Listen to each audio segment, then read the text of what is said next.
Once upon a time, in a village created by rolling hills and whispering in Igbo land, in the community the king's son in that village always forcing married women out of their husbands' hut at night, even when everybody watching, and no one spoke a word. My name is Ndukwe. I was there. I saw it all. This is not a story someone told me. It happened in one town in our village, many years ago. The Prince Obinna was not like his father, the old king.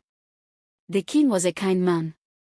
But when he got sick and weak, Prince Obinna started to do terrible things. He thought because he would be king soon, he could do whatever he wanted. And he did. That night. The prince came to the hut of Okonkwo, a farmer and a quiet man. Okonkwo had just married his wife, Amoka, 2 months before. They were happy. Everyone in the village said Amoka was beautiful and kind. Maybe that is why the prince wanted her. We heard shouting that night. I lived close by. I came out and saw the prince's guards pulling Okonkwo out of his hut. He was shouting and crying, holding on to the prince's leg. The prince kicked him away like a dog.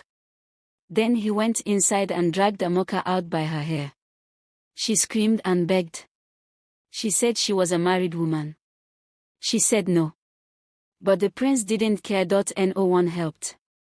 Not the elders. Not the guards.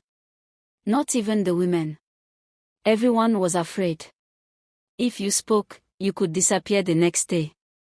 Some said the prince had already done worse in other villages. After that night, Amoka changed. She didn't smile anymore. She sat outside her mother's hut every day and stared at nothing. Okonkwo stopped talking. One day he just walked into the forest and never came back. People started to whisper. The prince had done the same to a widow in the next village. He had taken a girl from her father's house during a festival. Each time, he got away with it, but things don't stay hidden forever. It was an old woman who broke the silence. Her name was Mama Nkechi.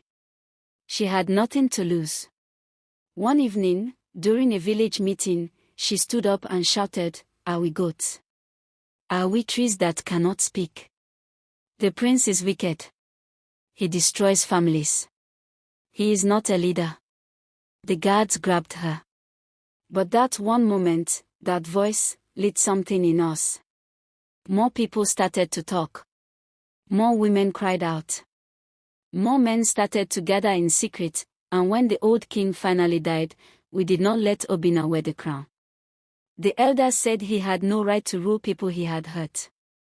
They sent him far away. Some say he lives alone now, with no wife, no child, no peace. Me, I still remember that night. I still remember Okonkwo's cries. But I tell this story so we never forget. So we never let fear make us blind again. I will continue. After the prince was sent away, things in the village did not become good overnight. Wounds do not heal fast, especially the ones you cannot see. Amoka stayed quiet for a long time. Some days she would not eat. Other days she would wake up in the middle of the night, crying and calling Okonkwo's name. I tried to visit her sometimes. I would bring roasted yam or palm fruit. I didn't know what to say. I just sat near her.